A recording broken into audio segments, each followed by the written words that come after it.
Olympic rowing bronze medallist Alan Campbell believes Britain will benefit from hosting the 2012 Games, both from a boost to business and from the legacy that has been created at the Olympic Park. Today the single sculler visited the offices of Jones Lang LaSalle to show staff his medal. The company has been sponsoring Campbell in preparation for the Olympics.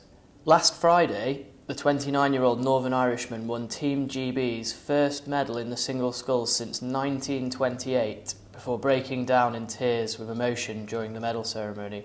A States Gazette caught up with Campbell to talk about the whirlwind that has been the past few days. Being part of the team that we've been in this time, already we've just equalled all records that Team GB have ever done before. We've, exceeded expectation. We're currently third in the medal table. We've still got more medal chances coming. It's like to be part of that, it's just been absolutely fantastic. And every time I went out to race, I know I'm in the single scull, but every time I went out to race, it felt like I had the 60 million people of Great Britain in my boat pushing me along. And it was an absolute electric feeling. And one of the sad things is that we will never experience it again in our lifetime. And that's actually, in some ways, just like, that's going to be a hard thing to come to terms with, that this will never happen again. But we've put on a hell of a show. On that note, actually, what next for you, Alan? Will you be competing in Rio? I haven't fully committed yet to decide one way or the other.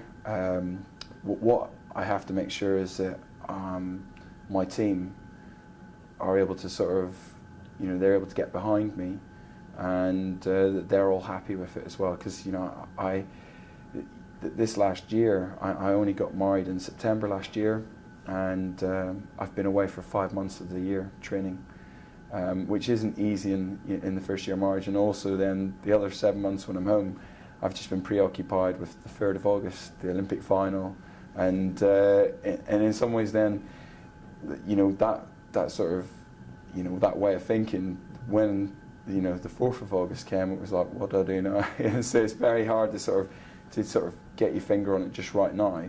But I definitely want to do something and get the momentum. And I've Jones Lang LaSalle have been very good to me. And if I'm not to continue on sporting wise, I definitely want to come and work for a company like this.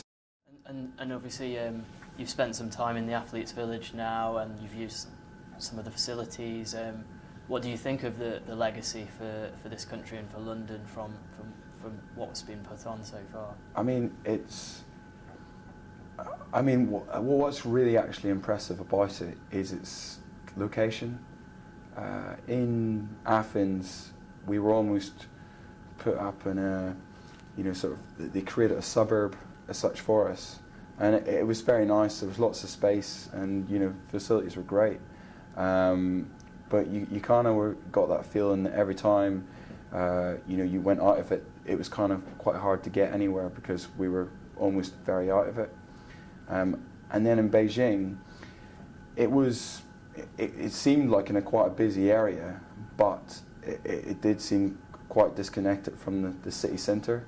And so we could never really figure out where the centre was. And they had a huge amount of infrastructure put in place. And so, in some ways there was a lot of people talked about how great those Beijing Games and how big they were. I don't think people are talking about that anymore. They are talking about the London Games and how well it's been done. And then having been in those facilities now this time, they're definitely as good, if not better, than any of the other facilities I've seen in those last 2 Olympics. And is it a sort of final thought? Is it party atmosphere in the Athletes Village at the moment? Is it? There are still people competing, so there is there's definitely a very serious side to it, and everything else. But yes, we have partaken in in a few beverages, and we have had I've had a chance to let my hair down. I am enjoying myself, and it has been mightily good fun, and we've been treated like rock stars, and we were whisked away.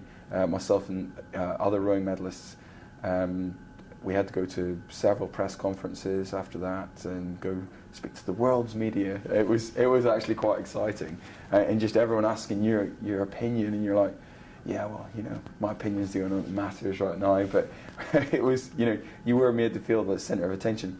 He then whisked us in a car from Eton Dorney, where the rowing was, straight over to Stratford, and we went to Team GB House, and there we had more media, and we kind of thought we're just going in to do media stuff. They brought us in to what is basically their little base at the Westfield in Stratford. They have some offices there. They have a stage, and they had a big TV screen. They brought us in, showed us parts of our races, and then we were like applauded by all these, like, you know, all the people that come to support Team GB. But there was like medalists there, like Sally Gunno, Kelly Holmes was there, Amy Williams, the skeleton bob from the 2 years ago, Olympic champion. And I mean, I was just there going like, you know, starstruck by meeting these amazing athletes. And then we met Will and Kate.